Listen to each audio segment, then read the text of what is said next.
దేశ ఆర్థిక రాజధాని ముంబైలో వానలు దంచికొడుతున్నాయి. అర్ధరాత్రి నుంచి ఎడతెరిపి లేకుండా కురుస్తున్న భారీ వర్షాలకు జనజీవనం అస్తవ్యస్తమైంది. ముఖ్యంగా దక్షిణ మధ్య ముంబైలో తెల్లవారుజామున అధిక వర్షపాతం నమోదైంది. ఇవాళ కూడా ముంబై వ్యాప్తంగా భారీ వర్షాలు కురిసే అవకాశం ఉందని వాతావరణ శాఖ తెలిపింది. రెడ్ అలర్ట్ జారీ చేసింది.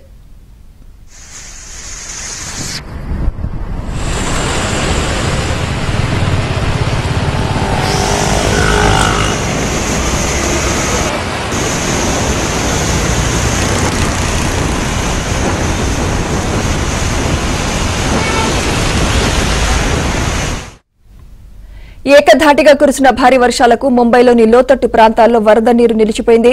రోడ్లు నదులను తలపిస్తున్నాయి. మోకాళ్ల లోతు వరద నీటిలో ప్రజలు తీవ్ర ఇబ్బందులు పడుతున్నారు.